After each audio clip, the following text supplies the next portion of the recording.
नमस्कार दोस्तों, स्वागत है आप सभी का एक बार फिर से आपके YouTube चैनल अड्डा 24/7 पे। और आज हम लोग डिस्कस करेंगे 2 अप्रैल की मोस्ट इंपॉर्टेंट न्यूज। आज भी एक इंपॉर्टेंट डे होता है, वर्ल्ड ऑटिज्म अवेयरनेस डे मनाया जाता है। काफी कुछ है डिटेल में डिस्कस करने के लिए। आप लोगों से गुजारिश है कि प्लीज वीडियो के अंत तक बने रहिएगा। ओके, सो राधे राधे बच्चों, good morning good morning good morning good morning. आज का कोट भी काफी बढ़िया लिखा हुआ है, बड़ा बढ़िया है, बड़ा प्यारा कोट लिखा है।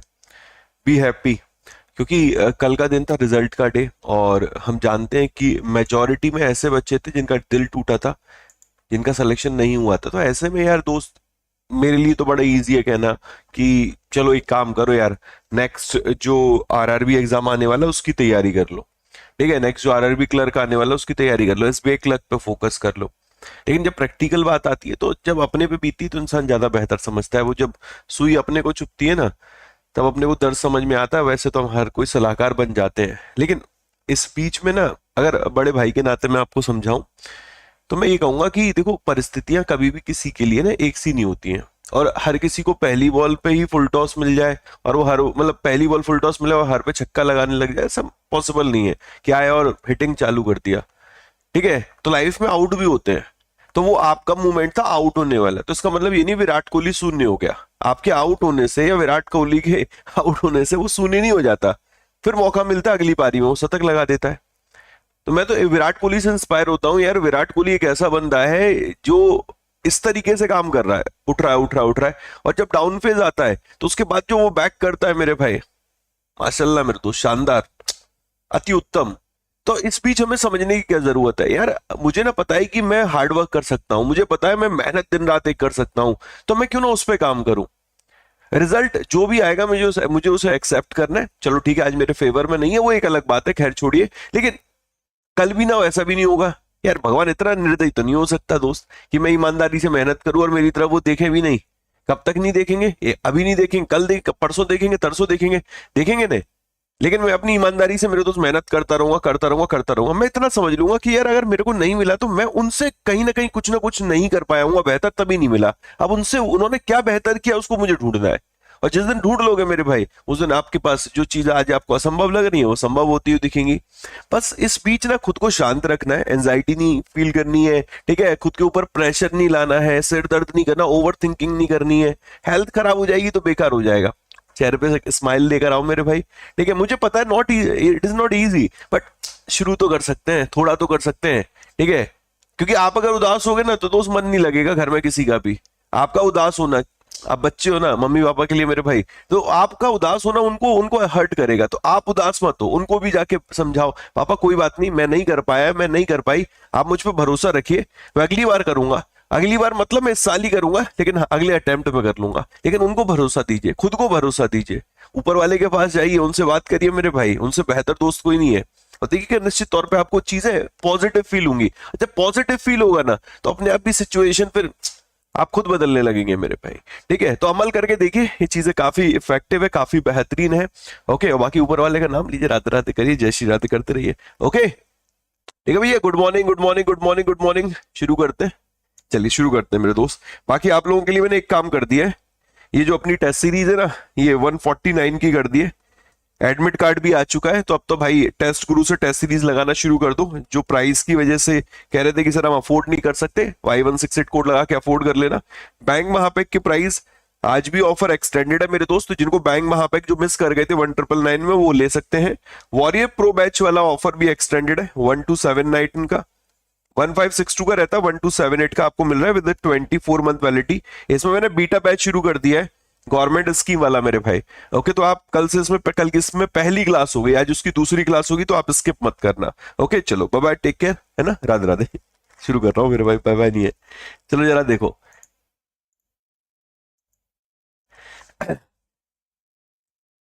First African women to assume office as a Commonwealth secretary general. अब देखो ये सबसे इंपॉर्टेंट तो ये ऑर्गेनाइजेशन है हमारे लिए, कॉमनवेल्थ। ओके, अब कॉमनवेल्थ के जो सेक्रेटरी जनरल बने हैं वो हमारे लिए इंपॉर्टेंट है। वो इसलिए और ज्यादा इंपॉर्टेंट हो गई क्योंकि वो फर्स्ट अफ्रीकन वीमेन है, कॉमनवेल्थ की फर्स्ट अफ्रीकन वीमेन जिनको की सेक्रेटरी जनरल बनाया गया है। ओके, जिनको क्या बनाया गया मेरे दोस्त, सेक्रेटरी जनरल बनाया गया है। क्लियर है। इनका नाम है शर्ली बॉटचबे। ओके, शर्ली बॉटचबे, शर्ली बॉटचबे, दो चार बार पढ़ लोगे तो मेरे भाई शर्ली का नाम याद हो जाएगा। ओके, तो शर्ली बॉटचबे है, इनको अभी सेक्रेटरी जनरल बनाया गया कॉमनवेल्थ का, और ये फर्स्ट वीमेन सेक्रेटरी जनरल है मेरे भाई कॉमनवेल्थ की। कॉमनवेल्थ ऑफ नेशन बोलो, कॉमनवेल्थ बोलो, इसे याद रख सकते हो आप। ओके, इससे पहले ये घाना की मिनिस्टर फॉर फॉरेन अफेयर और रीजनल इंटीग्रेशन के तौर पे काम कर चुकी है। मतलब ये घाना से है, घाना के नाना, घाना की कैपिटल ये मेरे दोस्त अकरा, अकरा, और करेंसी यहां पर चलती है सैडी। ये जो सेक्रेटरी जनरल का अपॉइंटमेंट हुआ है ये nominated by the Commonwealth leaders. सबसे इंपॉर्टेंट बात यह है कि इनका जो मैक्सिमम टर्म हो सकता है वो 2 टर्म हो सकता है, मैक्सिमम टर्म। और ये जो टर्म 2 टर्म होगा, इसमें भी बोला है कि एक टर्म आपका 4 साल का हो सकता है। तो कॉमनवेल्थ लीडर यहां पर बोल रहे हैं secretary general can serve maximum of 2 term for 4 year each. बात समझ में आ रही दोस्त? डन। ओके, चलो अब बात कर लेते कॉमनवेल्थ ऑफ नेशन की, CWN की। CWN जिसको आपकी ब्रिटिश कॉमनवेल्थ के नाम से भी जानते हो। ओके, सिंपली हम लोग इसको कॉमनवेल्थ भी बोलते हैं, या तो कॉमनवेल्थ बोल दे, या तो ब्रिटिश कॉमनवेल्थ बोल दे, या फिर मेरे भाई कॉमनवेल्थ ऑफ नेशन बोल दे। एक इंटरनेशनल एसोसिएशन है 56 मेंबर स्टेट्स की। ओके, 56 इसके सदस्य हैं, 56 इसके सदस्य हैं। बस आप मुझे ये बता सकते हो 56th मेंबर कौन सा है? मेरे को आइडिया नहीं है, क्या मालदीव इसका 56th मेंबर? अगर है तो बता दो, नहीं है तो कोई दिक्कत नहीं है। कोई जो भी हो फिर वो बता दो बेटा। लंदन यूके इसका हेडक्वार्टर है। ओके, यूके के लंदन में इसका मुख्यालय है। बात समझ में आ रही दोस्त?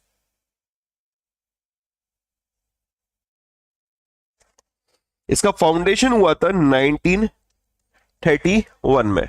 ओके, अब एक बेहतरीन चीज हम लोग कनेक्ट करते हैं अपॉइंटमेंट के अलावा, and this is Commonwealth games. कि कॉमनवेल्थ गेम्स 2026 वाले कहां पर होने वाले हैं, या उसके आगे के मेरे भाई कॉमनवेल्थ गेम्स कहां पर रहेंगे? तो 2026 वाले तो आप लोगों को याद है मेरे भाई, वो तो मैं 10 बार बता चुका हूं।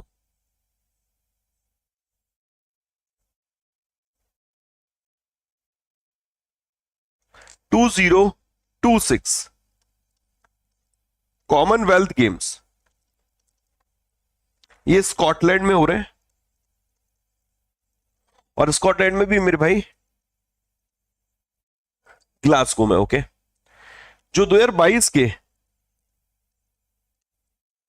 कॉमनवेल्थ गेम्स रहे थे वो आपके इंग्लैंड में रहे थे, इंग्लैंड। और इंग्लैंड में भी कहां पर? बर्मिंघम में।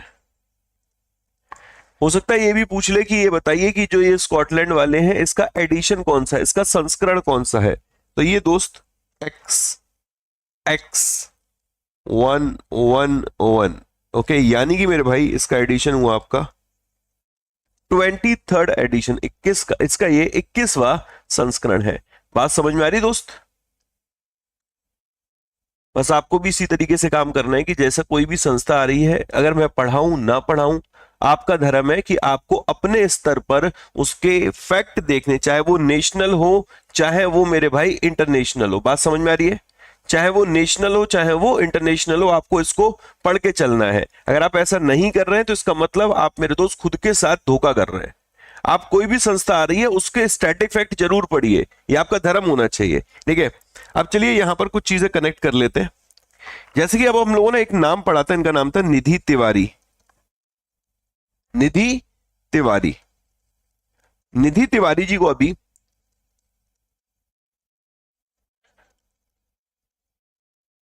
प्राइवेट सेक्रेटरी अपॉइंट किया गया है प्राइम मिनिस्टर मोदी जी का। Okay, prime minister Modi ji का। अभी IBA, इंडियन बैंक एसोसिएशन, इसके जो चेयरमैन बने हैं, चेयरमैन, चेयरमैन वो बने CS सेठी साहब। ओके, CS सेठी साहब को चेयरमैन इलेक्ट किया गया है। ओके, अभी GRM ओवरसीज लिमिटेड है, इसने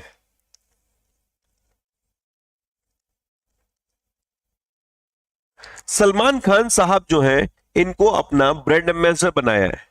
वो चक्की फ्रेश आटा है, उसके लिए ब्रांड एम्बेसडर बनाया था मेरे भाई। ओके, इसी दौरान टाटा मोटर्स ने भी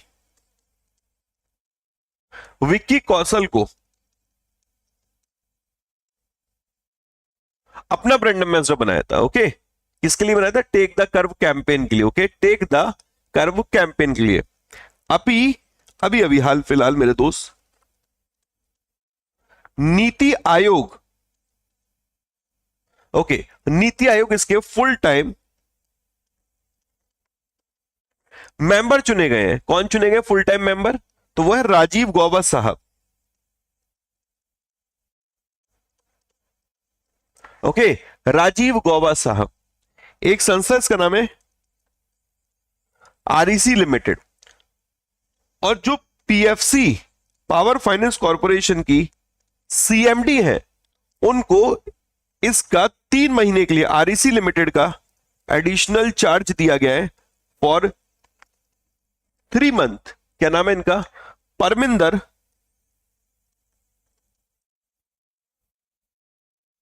चोपड़ा। ओके, परमिंदर चोपड़ा। क्लियर है दोस्त? मजा आ रहा है? और लीजिए आनंद। गो आई बी बो।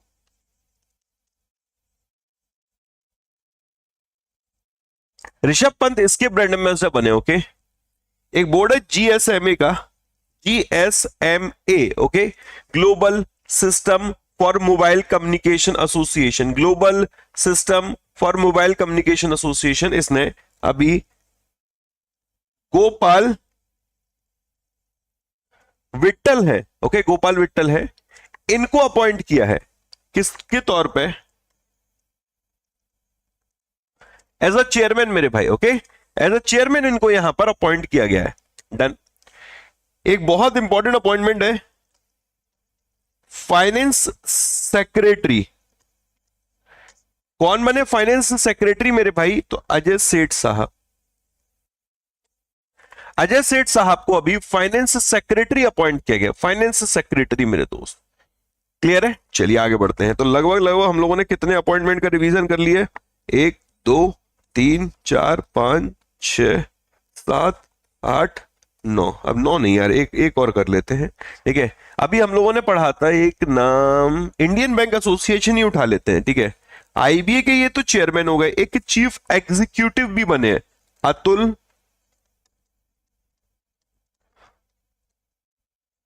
कुमार गोयल मेरे भाई। ओके, कौन बने दोस्त? अतुल कुमार गोयल। क्लियर है दोस्त? आनंद आ रहा है? चलिए बहुत बढ़िया, आगे बढ़ते हैं। ओके, एन चंद्रशेखरन साहब ने आईएमएफ को ज्वाइन किया है। आईएमएफ मतलब मेरे दोस्त international monetary fund. International monetary fund की एक एडवाइजरी काउंसिल है, उसको इन्होंने ज्वाइन किया है। मैटर ये कि एडवाइजरी काउंसिल का काम क्या है जिसको इन्होंने अभी ज्वाइन किया है, वो भी बड़ा मायने रखता है मेरे भाई। पर्पस क्या है? तो ये कहते हैं एंटरप्रेन्योरशिप और ग्रोथ को लेकर जो एडवाइजरी काउंसिल है उसको ज्वाइन किया है। एंटरप्रेन्योरशिप एंड ग्रोथ को लेकर जो एडवाइजरी काउंसिल है international monetary fund managing director की, उसको यहां पर टाटा सन्स के चेयरमैन एन चंद्रशेखरन साहब के द्वारा ज्वाइन किया गया है। कि नहीं गजब न्यूज? अब चलो आईएमएफ को उठा लेते हैं। चलो आईएमएफ उठो। ठीक है, हम उठ गए। 1 जुलाई 1944 को इसकी स्थापना हुई थी, 1 जुलाई 1944 को। ओके, इसका जो हेडक्वार्टर है वो आपका वॉशिंगटन डीसी में है। वॉशिंगटन डीसी यूएसए इसका मुख्यालय। इंपॉर्टेंट है दोस्त ये भी। कुल मिलाकर 191 देश इसके मेंबर है। 191 ओके, आप बस मुझे ये बता दो 191 कौन सा है? ठीक है, लैक्टेक्सटीन है या लैक्टेंस्टीन ऐसी करके उसको प्रोनाउंसिएशन है क्या? वो मुझे नहीं आइडिया, आप लोग बता दो। एमडी का नाम है मेरे भाई Kristalina Georgieva. Okay, Kristalina Georgieva. जो फर्स्ट एमडी है, मैनेजिंग डायरेक्टर है, डेप्यूटी मैनेजिंग डायरेक्टर है, डेप्यूटी मैनेजिंग डायरेक्टर, उनका नाम है गीता गोपीनाथ। क्लियर है दोस्त?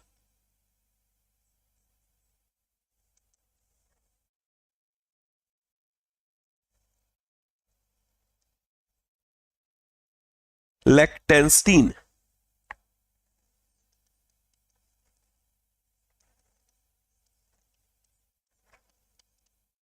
ऐसे पढ़ो, लिक्टेंस्टीन, याद रहेगा मेरे भाई। ओके, इसका प्रोनाउंसिएशन ये लिक्टेंस्टीन, लिक्टेंस्टीन। फाइन। अब ये चंद्रशेखरन साहब को कहीं और भी बिठाया गया है, चंद्रशेखरन साहब को कहीं और भी बिठाया गया, एन चंद्रशेखरन साहब को कहीं बोर्ड बोर्ड में बिठा दिए मेरे भाई रिसेंटली।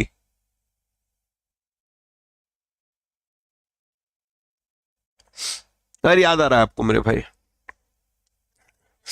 चलो कुछ कनेक्ट करते हैं, जैसे कि बीसीआई, बीसीआई का मतलब है बार काउंसिल ऑफ इंडिया। ओके, अभी जो बार काउंसिल ऑफ इंडिया है, इसके जो अभी चेयरमैन बने हैं, चेयरमैन बने हैं, इनका नाम है मनन कुमार मिश्रा मेरे भाई। ओके, मनन कुमार मिश्रा। अभी एक व्यक्ति, इनका नाम है दलजीत दोसांझ, इनको अभी ब्रांड एम्बेसडर बनाया गया, ब्रांड एम्बेसडर लिवाइस का। ओके, दलजीत दोसांझ। ओके, अभी आरबीआई के एक एग्जीक्यूटिव डायरेक्टर बने, ईडी बने हैं, इनका नाम है अजीत रत्नाकर, रत्नाकर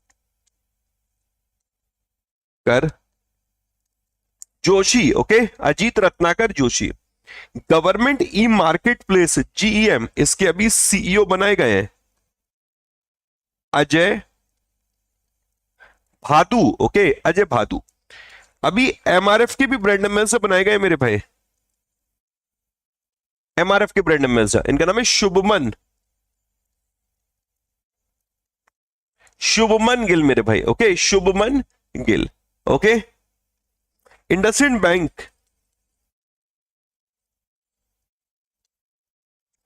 इसके अभी सीईओ अपॉइंट किए गए।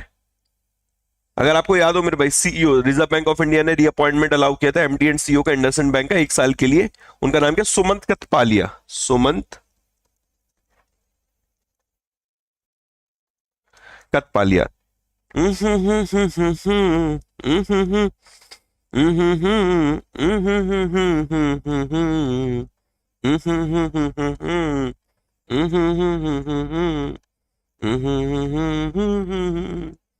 Entertainment, entertainment, entertainment, Vidya Balan ji, brand ambassador Federal Bank, IndusInd Bank CEO Sumant Kathpalia, MRF brand ambassador Shubman Gill, government e marketplace CEO Ajay Bhadu, RBI executive director Ajit Ratnakar Joshi, Levi's brand ambassador Diljit Dosanjh, Bar Council of India chairman M K Mishra, M K Mishra, M K Mishra मेरे भाई। एक ATMA, okay, association of tyre manufacturers association. Okay, उसके chairman का नाम क्या है? Chairman, chairman मेरे भाई अरुण, अरुण मेमन। ओके, अरुण मेमन। टाटा कम्युनिकेशन जो बोर्ड है, टाटा कम्युनिकेशन बोर्ड, अभी इसके भी चेयरमैन चुने गए हैं। Okay, Tata communication board, NG जो सुब्रमण्यम साहब है, इनको चेयरमैन अपॉइंट किया गया है टाटा कम्युनिकेशन बोर्ड का मेरे भाई, एनजी सुब्रमण्यम। ओके, सुब्रमण्यम, सुब्रमण्यम मेरे भाई, सुब्रमण्यम। आरबीआई के एक और एग्जीक्यूटिव डायरेक्टर बने, ईडी बने, इनका नाम है इंदर, आज आरबीआई रिलेटेड न्यूज भी है मेरे भाई, इंदरनील भट्टाचार्य। ओके, इंदरनील भट्टाचार्य। 1 2 3 4 5 6 7 8 9 10, एक और शगुन का मेरे भाई, IFCI, international finance corporation of India या Indian financial corporation of India. IFCI की फुल फॉर्म बताओ मेरे भाई, आईएफसीआई की फुल फॉर्म क्या? ओके, अब इसके जो एमडी एंड सीईओ बने, एमडी एंड सीईओ, उनका नाम है राहुल, क्या खावे भावे। ओके, राहुल भावे, राहुल भावे मेरे भाई। ओके, चलिए अगला news. UPI transaction value hit record high of 24.77 lakh crore in March. Okay, nice nice nice. देखो सबसे इंपॉर्टेंट तो ये है कि यूपीआई तो हमारा यार एक रीजन नहीं है जिस वजह से न्यूज में रहता है, तमाम रीजन है जिनकी वजह से मेरे दोस्त न्यूज में रहता है। ओके, जब भी 1 तारीख 2 तारीख आती है, तब ये समझ में आता है कि हाँ जी, एक चीज आपको समझ के चलनी है कि यूपीआई की ट्रांजैक्शन की वैल्यू पता चलेगी हमें, और मेरे दोस्त वॉल्यूम पता चलेगा। वैल्यू पता चलेगी और वॉल्यूम ये पता चलेगा कि हाँ जी यूपीआई में इतने ट्रांजैक्शन हुए हैं और इतने के हुए हैं। तो इतने हुए हैं वो तो हो गया वॉल्यूम, इतने के हुए हैं वो हो गया वैल्यू। बात समझ में आ रही है? यहां पर नंबर्स पकड़ने पड़ेंगे मेरे भाई।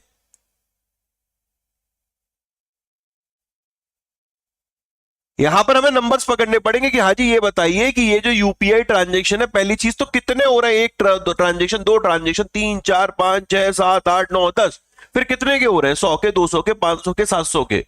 तो जो अमाउंट है वो वैल्यू हो गई, जो ट्रांजेक्शन के नंबर्स है वो वॉल्यूम हो गया। तो ये दोनों चीजें मेरे दोस्त यहां कवर करके चलनी है। Got it? चलो आगे समझते। तो यूपीआई ट्रांजैक्शन की जो वैल्यू है ये hit record high of 24 into 7 lakh crore. तो मार्च महीने का डेटा आया है 2025 के लिए। ओके, न्यू फाइनेंशियल ईयर हमारा शुरू हो चुका है, और ये बता रहे हैं कि जो यूपीआई है, यूपीआई यूनिफाइड पेमेंट इंटरफेस है, उसमें मार्च महीने में जो टोटल ट्रांजैक्शन हुए हैं वो आपके हुए 18.30 बिलियन। 18.30 बिलियन। बात समझ में आ रही है? अब ये कहते हैं इन ट्रांजैक्शन का जो अमाउंट है वो है आपका 24 into 7 7 lakh crore. 24 into 7 7 lakh crore. Okay, कोई दिक्कत?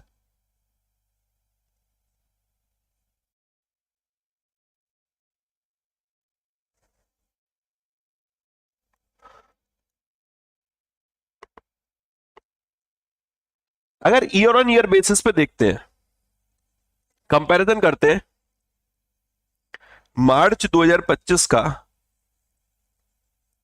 मार्च 2024 से, तो हमें दो चीजें पता चलती हैं कि जो ट्रांजैक्शन की वॉल्यूम है और जो वैल्यू है उसमें कितने की ग्रोथ रही है। तो जो वॉल्यूम है इसमें 36% की ग्रोथ देखने को मिली है, और जो वैल्यू है मेरे भाई इसमें 25% की ग्रोथ देखने को मिली है। ठीक है, वैल्यू वॉल्यूम में 26% की और वैल्यू में मेरे भाई 25% की ग्रोथ देखने को मिली है। आई होप मेरे दोस्त समझ में आया होगा। ये नंबर तो बढ़ते रहेंगे सर। हाँ भैया बढ़ते रहेंगे, हम पढ़ते रहेंगे, बढ़ते रहेंगे, हम पढ़ते रहेंगे, बढ़ते रहेंगे, हम पढ़ते रहेंगे, बढ़ते रहेंगे। यही काम है मेरे भाई। फटाफट से नौकरी ले लो, पढ़ाई खत्म मेरे दोस्त, फिर खुद को ग्रो करने के लिए पढ़ते रहना। ठीक है, समझ रहे हो? ज्यादा दिन नहीं पढ़ना, जब तक सिलेक्शन नहीं हो रहा तब तक पढ़ना है। आगे इन्होंने गजब की बात बोली कि ये अच्छा भैया ये बताएंगे आप। हमने कहा क्या बताएंगे? कि जो एवरेज डेली ट्रांजेक्शन निकल कर आया है वो कितना रहा है, ट्रांजेक्शन या फिर उसका वैल्यू। ठीक है, ट्रांजेक्शन वॉल्यूम या फिर वैल्यू, वो कितना रहा। मैंने कहा समझ में नहीं आया। अरे भैया जी हम ये कह रहे हैं पूरे 31 दिन इतनी वॉल्यूम में ट्रांजेक्शन हुए और इतनी वैल्यू के हुए, तो ऑन एन एवरेज एक दिन का क्या रेट चल रहा था, एक दिन का क्या रेट चल रहा था। तो ये कहते हैं कि एक दिन का रेट चल रहा था 590 million. Average daily UPI transaction होते थे 590 मिलियन, और इनकी वैल्यू कितनी थी भैया जी, 79910 करोड़। मतलब ये कह रहे हैं कि इतने करोड़ रुपए के ट्रांजेक्शन ऑन एन एवरेज होते हैं। लगभग 80,000 करोड़ मेरे भाई, लगभग 80,000 करोड़ के यूपीआई ट्रांजेक्शन होते हैं।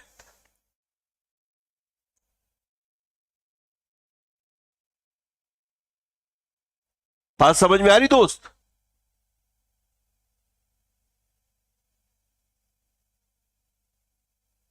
भावेश कह रहे हैं सर उड़ीसा के एक टीचर वाले एग्जाम में आपके द्वारा पढ़ाए हुए पूरे 20 क्वेश्चन आए थे। शुक्रिया जी भैया जी, ऐसे आगे बढ़ते रहिए, खूब तरक्की करिए। अब इधर भी आ जाइए। अब जीएसटी का डेटा पकड़ लेते हैं भैया। GST, goods and service tax. Okay, जो हम लोग बहुत ज्यादा हम लोग पे करते हैं। ओके, अब सवाल यहां पर यह है कि जो ये जीएसटी का डेटा आया है, जो आया है मेरे भाई, ये भी मार्च महीने के लिए आया है। तो ये कितना रहा है, जीएसटी कलेक्शन कितना रहा है, तो उसको समझ लेते हैं। तो जीएसटी कलेक्शन आपका 1.96 लाख करोड़ रहा है। 1.96 लाख करोड़। यहां पर जो ग्रोथ देखने को मिली है वो 9.9%, अराउंड 10% कह रही है। ये 9.9% की भाई राउंड फिगर में मेरे भाई 10% की ग्रोथ देखने को मिली है। कंपेयर कर रहे हैं 23-24 के मार्च से, मतलब मार्च 2024 का मार्च 2025 से कंपैरिजन कर रहे हैं।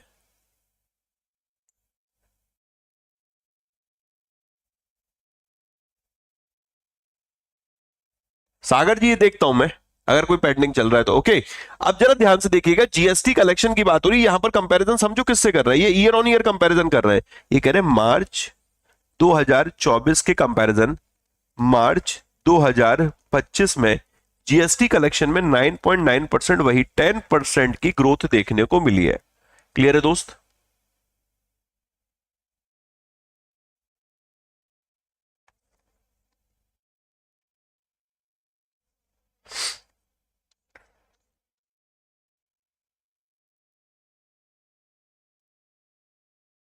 आप इसे छोड़ो, आप ये वाला पकड़ो, कितना 1.96 लाख करोड़। किसी को आइडिया जीएसटी कलेक्शन सबसे ज्यादा हाईएस्ट किस महीने में हुआ था? जीएसटी कलेक्शन अब तक सबसे ज्यादा हाईएस्ट किस महीने में हुआ था और कितना हुआ था?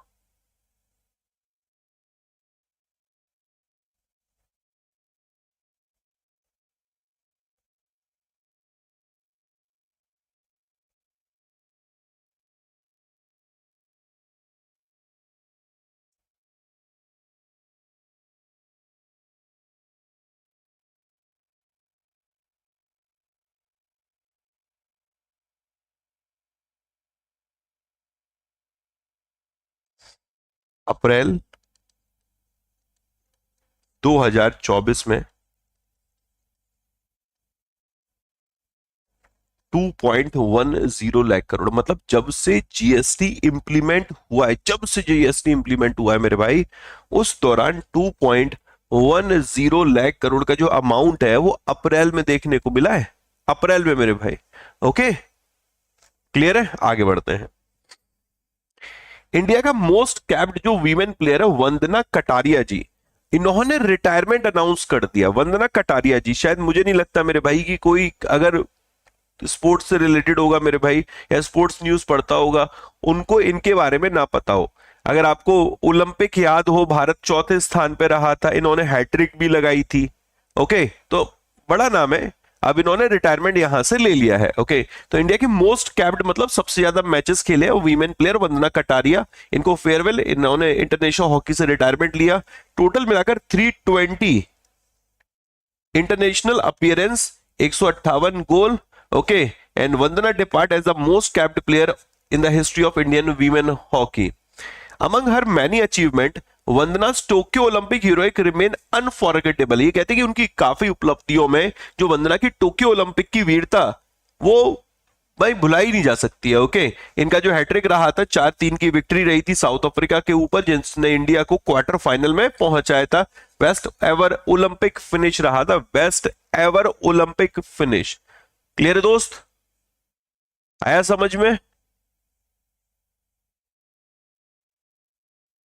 ओके, अब यहां से हम लोग क्या कनेक्ट कर सकते हैं? अभी रिसेंटली जो न्यूज मेरे लिए थोड़ी ज्यादा इंपॉर्टेंट है, उसमें है स्पोर्ट्स रिलेटेड न्यूज में हॉकी वाले अवार्ड्स। अगर आपको याद हो मेरे दोस्त, अभी कुछ अवार्ड्स, बड़े बड़े अवार्ड्स अनाउंस हुए थे,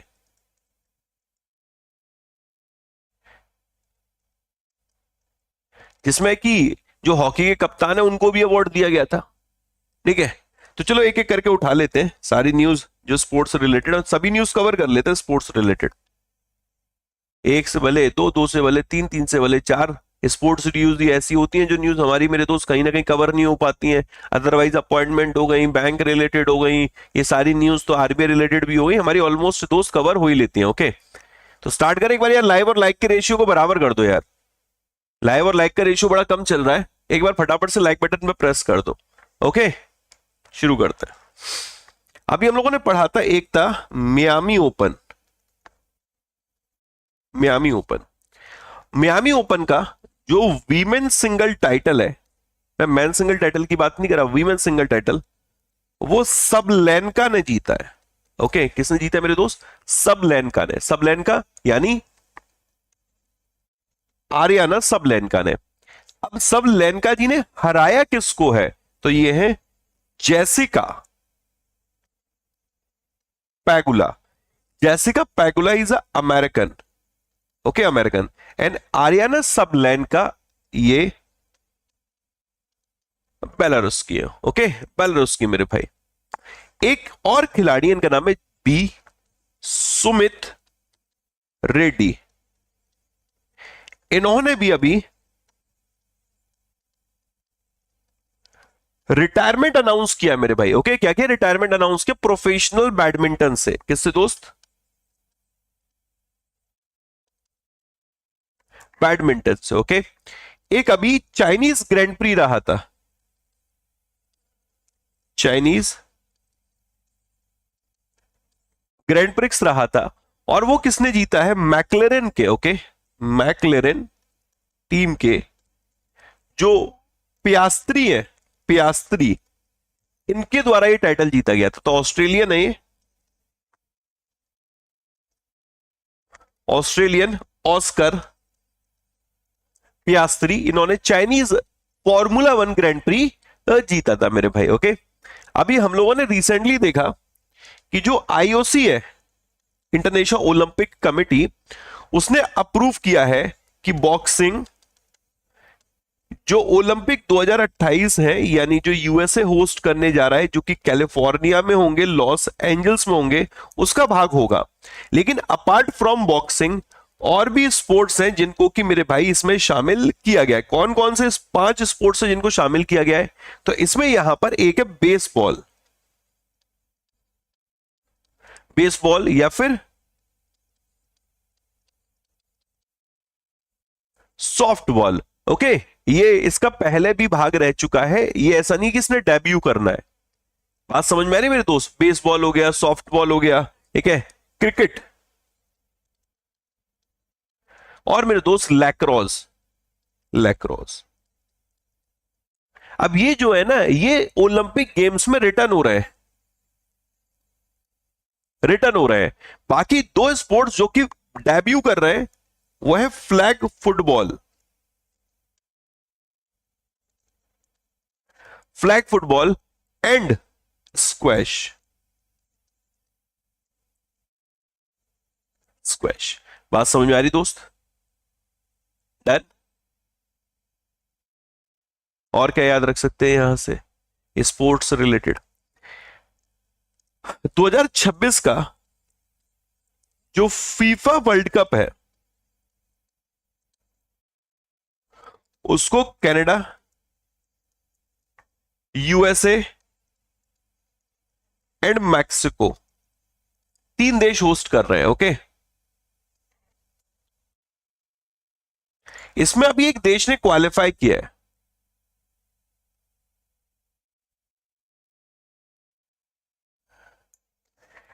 इस देश का नाम है दोस्त जापान।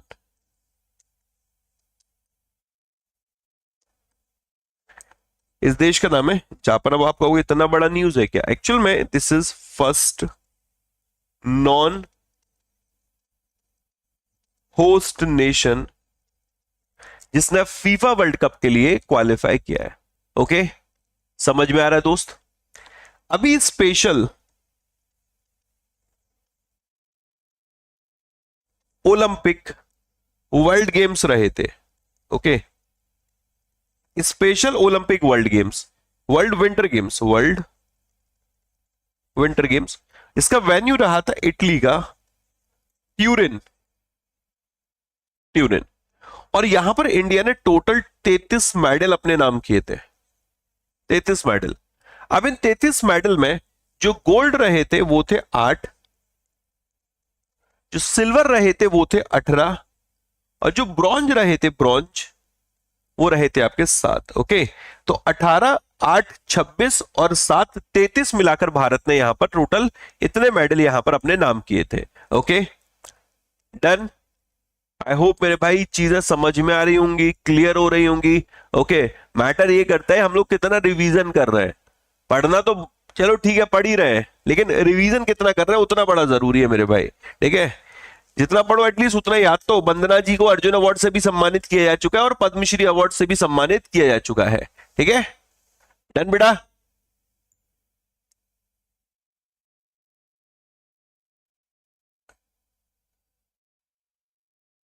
सर बैंक में मजा आता है कि जॉब करने में? बेटा जॉब करने में तो किसी में मजा नहीं आता, जितना मजा सोने में आता है ना, उतना मजा जॉब करने में नहीं आता। आनंद से उठिए, खूब मौज करिए, दोस्तों के साथ घूमिए, मजा उसमें है। लेकिन जिंदगी मजे में नहीं चलती है मेरे भाई। ठीक है, जिंदगी संघर्ष के साथ चलती है, जिंदगी में मेहनत करनी पड़ती है, समझ रहे हो ना। रोटी पे अगर खुरदुरी आती तो लोगों को स्वाद नहीं आता, उस पर भी घी चुपड़ने के लिए चाहिए, और घी मेरे भाई धन से ही आता है, और धन के लिए मेरे भाई आपको मेहनत करनी पड़ेगी। बाकी नहीं भी करोगे तो कोई दिक्कत नहीं है, जीवन मेरे दोस्त बहुत लोग हैं जो जी रहे हैं पहाड़ों पे, आप भी जी सकते हो अगर मेहनत नहीं करनी है, ठीक है। तो मेरे भाई ए शरद कमल है, इन्होंने अभी रिटायरमेंट अनाउंस किया है, रिटायरमेंट रिटायरमेंट ओके। अब रिटायरमेंट अनाउंस किया है किस खेल से, तो टेबल टेनिस से। टेबल, हंसने वाली बात नहीं है, आज का यूथ है मेरे भाई, एक्चुअल में क्या है ना, आज का रील देख देख के उनको लगता है कि सक्सेसफुल होना बड़ा आसान है। मैं एक छोटा सा एक उदाहरण दूंगा, कल भी मेरा डिस्कशन हो रहा था एक से। देखो, एंटरटेनमेंट के माध्यम से आज सफलता बड़ी जल्दी मिल रही है, लेकिन आप लोगों ने बहुत सारे लोगों को देखा होगा, कोई रेलवे स्टेशन से उठकर सिंगर बन जाता है, कोई कच्चा बादाम पक्का बादाम से भी मेरे भाई आ जाता है, फिर वो कहाँ है, वो एक धुंध में चला गया मेरे भाई, दिख भी नहीं रहा है। लेकिन अगर आप अपने पे काम करोगे, अपने कैलिबर पे काम करोगे, अपने टैलेंट पे काम करोगे, और वो लगातार काम करोगे, तो आप हमेशा बने रहोगे। तो जल्दबाजी में मत काम करो, कोशिश करो कि हाँ मैं अपने अपने को पहले हाथ का दस्तकार बना लूं मेरे भाई, मैं खुद को एक टैलेंटेड बंदा बना लूं, मैं खुद के लिए कहीं ना कहीं एक ऐसा स्किल डेवलप कर लूं जिस स्किल पे मैं दिन प्रतिदिन काम कर सकूं। जब स्किल पे काम करोगे ना तो चीजें आसान होती हैं, और लंबे समय तक आप खिलाड़ी बने रहते हो। और स्किल नहीं होगा तो फिर मेरे भाई शॉर्ट टर्म ही ग्रोथ रह जाती है, ठीक है। तो थोड़ा थोड़ा चीजें इन पे ध्यान दिया करो। अब इधर करंट अफेयर्स पे ध्यान दीजिए। आप लोगों को ये दिख रही होगी आईएनएस तारिणी, दो महिलाएं लेकर इसको घूम रही हैं, ओके। अब ये जो एक परिक्रमा है इसका नाम है नाविका, नाविका सागर परिक्रमा, ओके, नाविका सागर परिक्रमा, ओके। इसका दूसरा चरण बातुर मतलब सेकंड एडिशन है इसका, ठीक है। तो ये जो नाविका सागर परिक्रमा का दूसरा एडिशन है, दूसरा एडिशन मतलब पहले भी रह चुकी है, दूसरा इसका ये फेस एडिशन चल रहा है। इसमें एक शिप है आईएनएस तारिणी, जिसको चलाने वाली दो महिलाएं इसको कैपटाउन पहुंची हैं लेकर। तो INS Tarini reach Cape Town south Africa successfully, उसने 4 लेग कंप्लीट कर लिए नाविका सागर परिक्रमा 2 के तहत, ओके। अब ये जो NSP 2 एक्सपीडिशन है ये लॉन्च हुई थी 2 अक्टूबर 2024 को। दिनेश के त्रिपाठी साहब है जो एडमिरल है, चीफ है नेवल स्टाफ के, उनके द्वारा इसको लॉन्च किया गया था। इसमें डिलना के और जो रूपा ए है, लेफ्टिनेंट कमांडर डिलना के एंड लेफ्टिनेंट कमांडर रूपा ए है, ये Indian naval selling vessel INS Tarini पर सवार है और यही इसको लेकर चल रही है, ओके। डन, क्लियर है भाई। ये मिशन जो है ये 23,400 नॉटिकल माइल कवर करेगा, लगभग 43,300 किलोमीटर विद इन 8 मंथ। ये वापसी इसकी होगी गोवा में, मई 2025 में गोवा में इसकी वापसी होगी, ओके। वापस पहुंच जाएगा अपने घर। अब ये फ्रीमैंटल ऑस्ट्रेलिया में रुका है, ठीक है, फ्रीमैंटल। और लिट लटन ये न्यूजीलैंड में रुका है, पोर्ट स्टैनली फॉकलैंड में रुका है, और अब ये कहां पर है, साउथ अफ्रीका है। और फिर वापसी कब होगी मेरे भाई, जल्दी वापसी हम लोगों को देखने को मिलेगी। डन, समझ में आ रही लिया है, मजा आ रही लिया है मेरे भाई। अगर आ रही लिया है तो प्लीज मेरे भाई लाइक बटन कर लीजिए एक बार फटाफट प्रेस मेरे दोस्त। आनंद हमें भी चाहिए, बायलेटरल होना चाहिए तब तो आनंद आएगा। चलो एक मैं कनेक्ट कर लेता हूं, यहां पर शिप्स की बात हो रही है तो ट्राई सर्विसेज एक्सरसाइज की बात कर लेते हैं। डिफेंस एक्सरसाइज की ट्राई सर्विस एक्सरसाइज में एक नाम है प्रचंड, ओके, प्रचंड प्रहार। क्या नाम है मेरे भाई, प्रचंड प्रहार एक एक्सरसाइज है, और ये एक्सरसाइज अभी कहां पर हुई है, अरुणाचल प्रदेश में मेरे भाई। कहां पर हुई है, अरुणाचल प्रदेश में, ओके। अभी भारत ने रशिया के साथ भी एक्सरसाइज शुरू करी है, इसका नाम है इंदिरा, और इसका एडिशन कौन सा है भाई, 14th एडिशन है, 14वां संस्करण है। ये एक्सरसाइज कहां पर शुरू हुई है भैया जी, चेन्नई में, ओके। कहां पर, चेन्नई में। अब इंडियन नेवी की जो शिप है कौन सी है जो कि इसमें पार्टिसिपेट करे, तो राणा कुथार, ओके। एक maritime petrol aircraft, maritime petrol aircraft P8I, okay, ये इसमें पार्टिसिपेट कर रहे हैं। आई बात समझ में। इंडियन एयरफोर्स ये पार्टिसिपेट कर रहा है एक एक्सरसाइज में ग्रीस में। कहां पर मेरे भाई? ग्रीस में। इनका नाम है इंचियोस, इनी ओ चॉस। ओके, याद रहेगा। ये कहां पर हो रही है? तो जो एक एंड्रे विदा एयरबेस है, यहां पर एंड्रे विदा एयरबेस है, यहां पर ये एक्सरसाइज हो रही है। डन। इवन इंडिया अफ्रीकन जो नेशन है, इनके साथ एक एक्सरसाइज में, मल्टीलेटरल मैरीटाइम एक्सरसाइज में पार्टिसिपेट करेगा, और उस एक्सरसाइज का नाम है AIKEYME।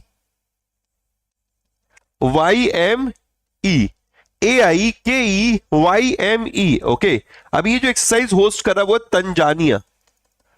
Tanzania, Tanzania. ओके, याद रहेगा बेटा, तंजानिया। ये जो एक्सरसाइज तंजानिया में होगी, ये होगी दर इस सलाम में। ओके, दर इस सलाम में। और इसको इनॉग्रेट करने का काम किसको दिया गया है? राजनाथ सिंह साहब को। ओके, राजनाथ सिंह साहब को इसको इनॉग्रेट करने का काम दिया गया है। आई होप गाइज मजा आ रहा होगा, समझ में आ रहा होगा। इवन भारत और फ्रांस के बीच में भी एक एक्सरसाइज अभी रही है, वरुण। कल टाइगर ट्रंप यूएसए वाली, उस पर मैं चर्चा नहीं कर रहा मेरे भाई अभी। ओके, अब यहां पर वरुण की बात कर लेते हैं। वरुण भारत और फ्रांस के बीच में एक्सरसाइज है, इसका 23rd एडिशन, 23वां संस्करण अभी रहा था। ओके, 23वां संस्करण मेरे भाई। अब इसमें भारत की तरफ से आईएनएस विक्रांत रहा था। आईएनएस विक्रांत रहा था मेरे भाई, क्लियर है। एक एक्सरसाइज और रही थी, इसका नाम है डेजर्ट हंट एक्सरसाइज। और ये जो एक्सरसाइज है, ये भी ट्राई सर्विस एक्सरसाइज थी। Tri service special force exercise रही थी। ये आपकी राजस्थान में रही थी। राजस्थान में भी कहां पर? जो एयरफोर्स स्टेशन जोधपुर है, वहां पर मेरे भाई, air force station Jodhpur. Okay, Bharat और बांग्लादेश के बीच में एक्सरसाइज रही थी। बांग्लादेश के बीच में एक थी बोंगो सागर। ओके, बोंगो सागर। और एक रही थी कॉर्पेट। Okay, bongo Sagar and कॉर्पेट। यहां पर जो इंडियन नेवी का पार्टिसिपेट किया था, उसका नाम था रणवीर मेरे भाई। आईएनएस रणवीर मेरे दोस्त, आईएनएस रणवीर। ओके, कितनी सारी एक्सरसाइज हो गई रिवाइज है। चलो आगे बढ़ते हैं, और भी अभी बाकी है। इंडिया की अभी एक एक्सरसाइज और रही थी, वो थी किर्गिस्तान के साथ मेरे दोस्त, किर्गिस्तान के साथ। ओके,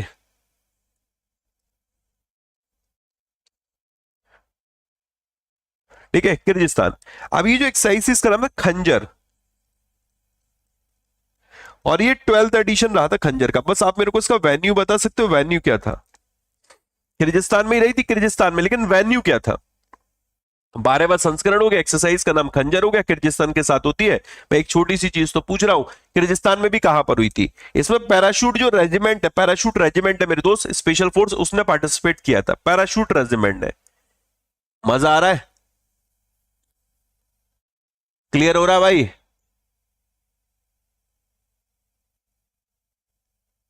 सर, ऐप के करंट अफेयर्स में यूपीआई का वैल्यू वॉल्यूम अलग दिया गया है, ऐसे कैसे हो सकता है? चलो देख लेंगे उसे भी, इधर आते हैं। ठीक है, पीएम मोदी जी ने योग for one earth one health 2025 योग डे थीम को अनाउंस किया। Nice news, nice. आपको पता है इंटरनेशनल जो योग डे है, ओके, ये आपका 21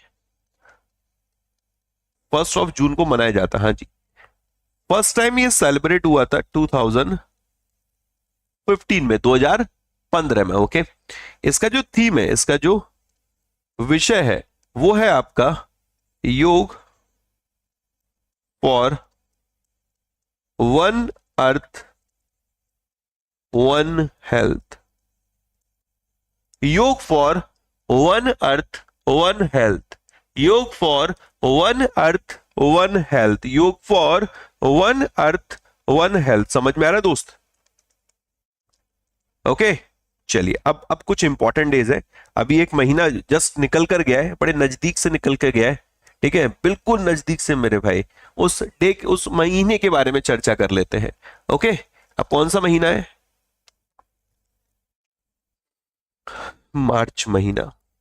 जीरो डिस्क्रिमिनेशन डे 1 मार्च को आता है, शून्य भेदभाव दिवस। इसकी थीम थी we stand together. Okay, theme ही तो नहीं पढ़ते हो तुम। We stand together.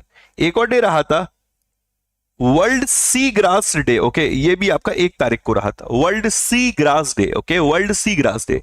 एक डे रहा था 3 तारीख को, world wildlife day, WWD, world wildlife day. इसकी थीम थी wildlife, wildlife conservation, finance, investing in people and planet. मैं कह रहा हूं याद नहीं भी रहा और मेरी आवाज रह गई, पीपल प्लानिट भी याद रह गया और ऑप्शन में पीपल प्लानिट मिल गया, टिक हो जाएगा भाई। अपने को पेपर में लिखना नहीं है, टिक लगाना है। और अगर मेरे शब्द तुम्हारे कान में अगर आ रहे हैं और मेरे दोस्त अगर अधूरे भी रह गए, कान के किसी छोटे से कोने में भी इन्वेस्टिंग लिखा रह गया, ठीक है, और वही ऑप्शन में सिर्फ एक ही ऑप्शन में इन्वेस्टिंग मिल गया, तो अपने तो वारे न्यारे हो जाएंगे मेरे भाई। समझ रहे हो ना? क्लियर हो रहा है कि नहीं हो रहा है दोस्त? और कौन से इंपॉर्टेंट डे है जो हम लोग पढ़ सकते हैं? हाँ, एक और पढ़ सकते हैं यहां पर, मार्च के सारे तो नहीं कर पाएंगे revise. World consumer right day, ये आपका 15 मार्च को आता है। Okay, world consumer right day 15 मार्च को। इसका थीम इंपॉर्टेंट है, just transition to sustainable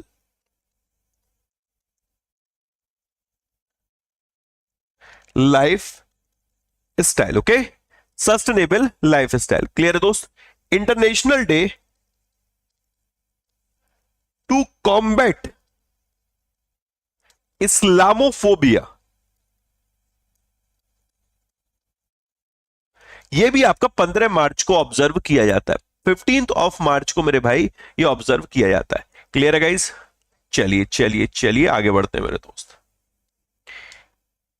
Japan के जो मसाकी कासीवारा है, मसाकी कासीवारा मेरे भाई, नाम देखिए कितना खतरनाक है मेरे दोस्त। ठीक है, इनको एविल प्राइज से सम्मानित किया। एविल प्राइज मैथमेटिशियंस को दिया जाता है, इंटरनेशनल प्राइज ऑफ मैथमेटिक्स।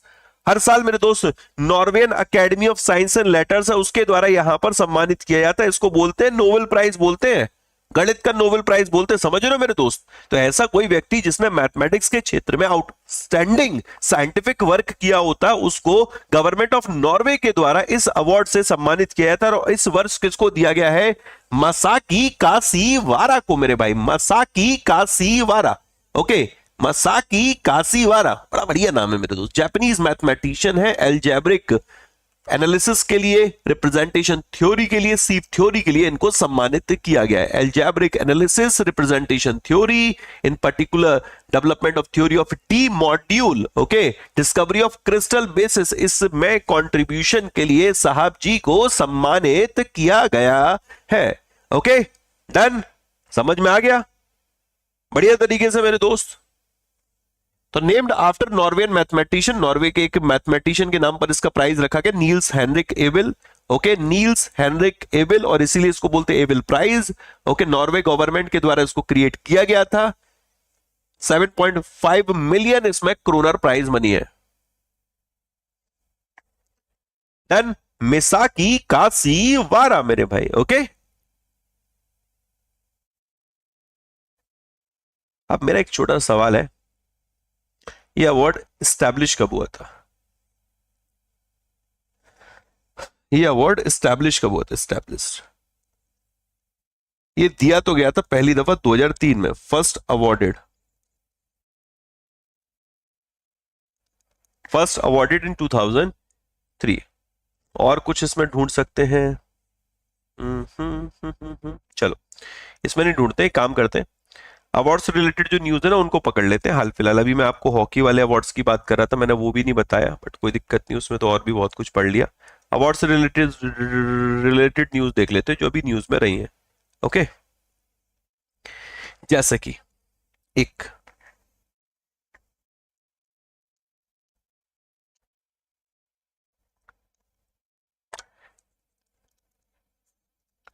संगीत कला निधि अवार्ड, ये किसको दिया गया है? आर के श्री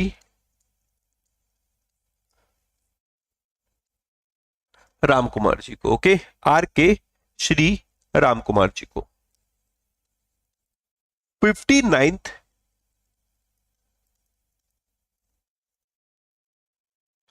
ज्ञानपीठ अवार्ड किसको दिया गया है? हिंदी राइटर विनोद कुमार जी को, विनोद कुमार शुक्ला जी को। ओके, विनोद कुमार शुक्ला जी को। बात समझ में आ रही दोस्त?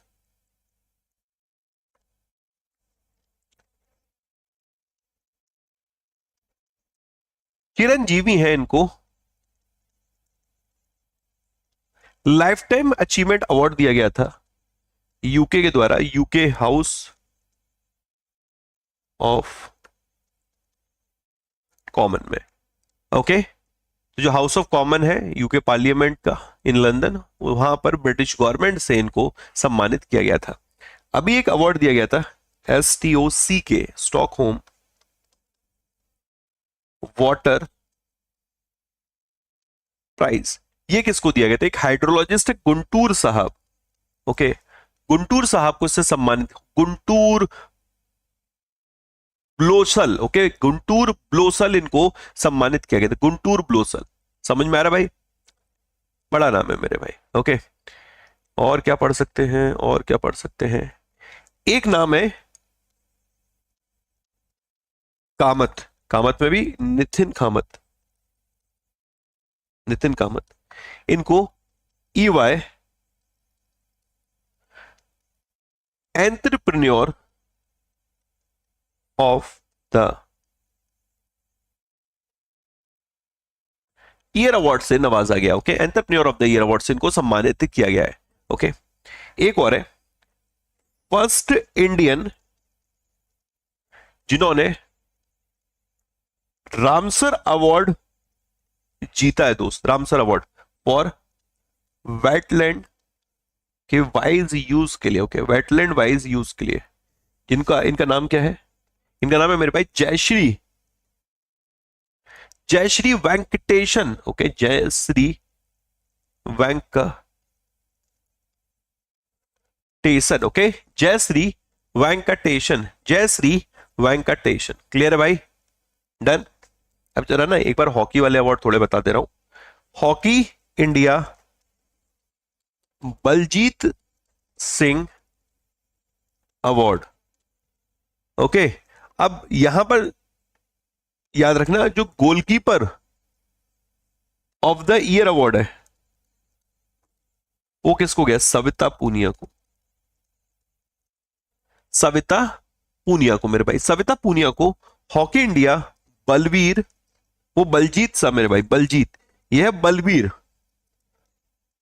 बलवीर सिंह सीनियर अवार्ड भी दिया गया है। प्लेयर ऑफ द ईयर मेरे भाई वीमेन। अब player of the year man, यही same award, Baljeet Balbir Singh senior award, ये किसको दिया गया? हरमनप्रीत सिंह, हरमनप्रीत सिंह को मेरे भाई, हरमनप्रीत सिंह को। ओके, नेक्स्ट दलाई लामा जी, इनको अभी गोल्ड मरकरी अवार्ड से सम्मानित किया गया था for peace and sustainability. Okay, peace और सस्टेनेबिलिटी को, पीस और सस्टेनेबिलिटी के लिए इनको सम्मानित किया गया है। ठीक है, अब किसने सम्मानित किया वो समझ लेते हैं। अभी धर्मशाला में इनके रेजिडेंस पर एक स्पेशल सेरेमनी रही थी, उस दौरान इनको गोल्ड मर्सरी अवार्ड से पीस एंड सस्टेनेबिलिटी के लिए सम्मानित किया गया। ये अवार्ड गोल्ड मर्सरी जो इंटरनेशनल है, एक पीस गवर्नेंस और सस्टेनेबल डेवलपमेंट के लिए काम करती है संस्था, उसके द्वारा सम्मानित किया गया था। ठीक है भैया?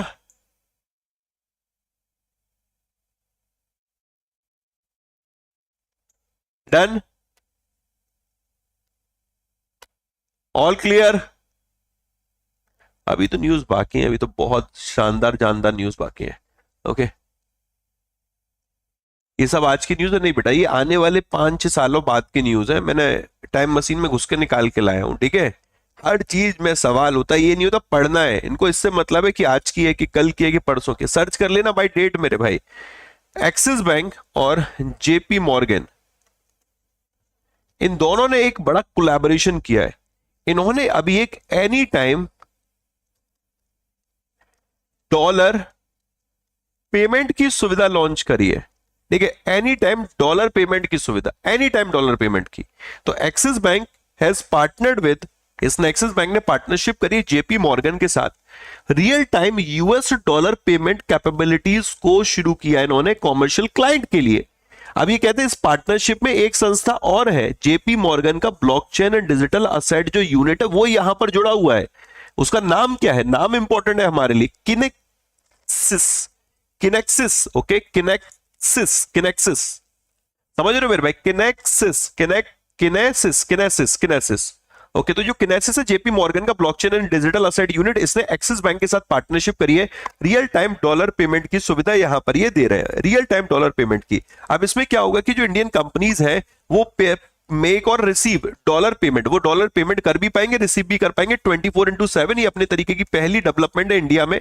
Axis bank round the clock dollar clearing facility provide करेगा। गिफ्ट सिटी से Gujarat international finance tech city से मेरे भाई, ओके। आगे बढ़ते हैं। डिफेंस एक्सपोर्ट जो है वो नए रिकॉर्ड पे आ गया। 23,622 करोड़ रुपए का डिफेंस एक्सपोर्ट हुआ 2024-25 में, ठीक है। 2024-25 अगर हम लोग लेते हैं तो इसमें जो डिफेंस एक्सपोर्ट हुआ है, डिफेंस एक्सपोर्ट भाई, वो कितने का हुआ है, वो हुआ है सर 23,622 करोड़ रुपए का। न्यूज़पेपर का है मेरे भाई, द हिंदू, ठीक है, आज की न्यूज है। 23,622 करोड़ रुपए न्यू रिकॉर्ड पे पहुंच गया। 23,622 करोड़ रुपए। फाइनेंशियल ईयर 24-25 ग्रोथ रही है 12.04% की over a previous fiscal year. अब ये कंपैरिजन कर रहे हैं यहां पर 24-25 का 23-24 से, कह रहे हैं कि यहां जो ग्रोथ देखने को मिली है 23-24 के कंपैरिजन 24-25 में, वो 12.04% की 12.04% की ग्रोथ देखने को मिली है। बात समझ में आ रही है?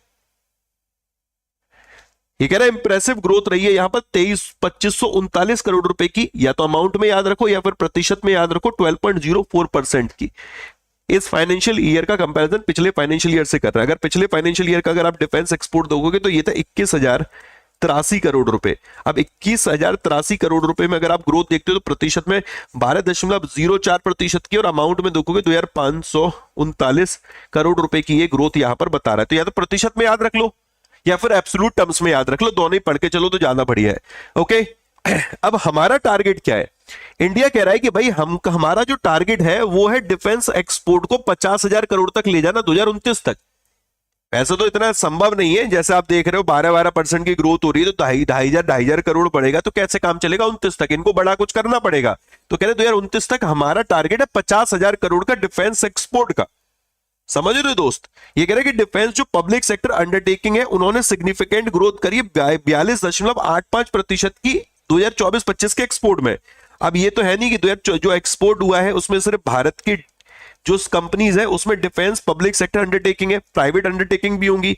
तो ये जो कह रहे हैं कि जो डिफेंस पब्लिक सेक्टर अंडरटेकिंग है उनकी जो ग्रोथ रही है वो 42.85% की रही है, 42.85% की। मतलब अगर डीपीएसयू का देखें तो इसने कंट्रीब्यूट किया है 15,223 करोड़ रुपए का, ठीक है। और जो ये प्राइवेट वाली उन्होंने 8,389 करोड़ रुपए का कंट्रीब्यूशन किया। मतलब टोटल एक्सपोर्ट हुआ है, उस टोटल एक्सपोर्ट में डीपीएसयू जो सरकारी उपक्रम है उनका कितना हिस्सा है और जो प्राइवेट उपक्रम है मेरे भाई उनका कितना हिस्सा, उसकी बात यहां पर की जा रही है, ओके। अगर आप अब कंपैरिजन करोगे तो आपको यहां पर समझ में आ जाएगा। पिछला भी आप देख सकते हैं कि ये जो फिगर रही थी, ये फिगर 23-24 में रही थी इतनी 15,209 करोड़ और 5,874 करोड़ रुपए, ओके। अब ये फिगर बढ़कर हुई 15,223 करोड़ रुपए, 8,389 करोड़ रुपए। ये कह रहे हैं 1,262 एक्सपोर्ट ऑथराइजेशन इशू हुए थे 24-25 में और 1,507 हुए थे उससे पिछले साल में। यानी ऑथराइजेशन में भी 16.92% की ग्रोथ देखने को मिली थी। क्या गजब न्यूज है दोस्त, nice. Next, IRFC, okay, IRFC Indian Railway Finance corporation, और इसने अभी एक समझौता किया है एनटीपीसी के साथ, NTPCREL के साथ, okay, NTPC renewable energy limited के साथ। और ये जो समझौता किया गया है, ये समझौता बेसिकली एक जो एग्रीमेंट है वो एक लोन एग्रीमेंट है। क्या मेरे भाई? एक लोन एग्रीमेंट है। तो Indian Railway Finance Corporation has entered into a loan pact with NTPC renewable energy limited to provide term loan. कितने का मेरे दोस्त? 5,000 करोड़ रुपए का एक लोन एग्रीमेंट हुआ है। अब ये कहते हैं कि ये जो लोन है ये मदद करेगा एनटीपीसी को कि वो अपने कैपिटल एक्सपेंडिचर पूंजीगत व्यय कर पाएगा जो ऑनगोइंग या फिर जो आगे प्रोजेक्ट आने वाले हैं उन सभी के लिए। ओके, है कि नहीं गजब न्यूज? तो आप ऐसे याद रख सकते हो कि इंडियन रेलवे फाइनेंस कॉर्पोरेशन ने यहां पर एनटीपीसी रिन्यूएबल एनर्जी लिमिटेड को 5,000 करोड़ रुपए का लोन प्रोवाइड किया है। इसका फायदा ये होगा कि जो लोन होगा वो एनटीपीसी को उसके ऑनगोइंग और जो आने वाले न्यू प्रोजेक्ट है उनमें मदद कर पाएगा फाइनेंसिंग में मेरे दोस्तों। दोनों न्यूज भी बैक टू बैक इंपॉर्टेंट है। ठीक है, नेक्स्ट सलीला पांडे। वैसे मैं इस न्यूज को पढ़ा चुका हूं लेकिन अब इन्होंने गद्दी संभाली है पांडे जी ने।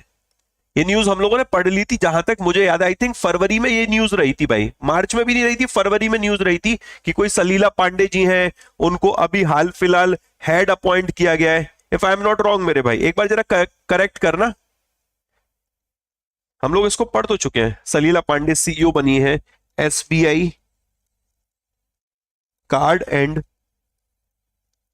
पेमेंट सर्विसेज की। आज के न्यूज़पेपर में दिया था इनका नाम, इन्होंने गद्दी संभाल ली। इन्होंने किनको रिप्लेस किया है? वो है अभिजीत चक्रवर्ती। ओके, चक्रवर्ती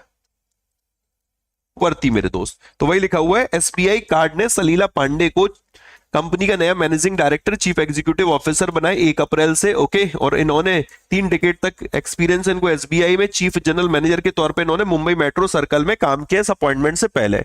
ओके, ठीक है। अब इनका अपॉइंटमेंट कितने सालों के लिए? अब देखो, जब न्यूज हमने पढ़ाई थी तब अपॉइंटमेंट में टेन्योर वगैरह सब बताया था, लेकिन आज जब हमने न्यूज़पेपर में देखा तो इसमें टेन्योर नहीं है। तो जब पहले पढ़े थे तब न्यूज में 2 साल मैंने टेन्योर बताया था। तो वो याद रखना कि सलीला पांडे जी को 2 साल के लिए एसबीआई कार्ड पेमेंट सर्विसेज का एमडी एंड सीईओ बनाया गया है और इन्होंने अभिजीत चक्रवर्ती को रिप्लेस किया, अभिजीत चक्रवर्ती को। Okay, next news. Reserve bank of India ने बताया है कि जो ये 2,000 रुपए का जो नोट है उसका जो पुराना डेटा है उसको भूल जाना। एसबीआई क्लर्क मेंस के लिए जो जा रहा है ये अपडेटेड डेटा मेरे दोस्त हमें पढ़ के जाना है। और ये जो डेटा है ये डेटा इन्होंने दिया है, डेट एग्जैक्ट बता देता हूं मैं आपको, ये 1 मार्च को डेटा पब्लिश हुआ है। ये कहते हैं कि 2,000 रुपए के नोट में 98.21% की वापसी हो चुकी है मेरे दोस्त।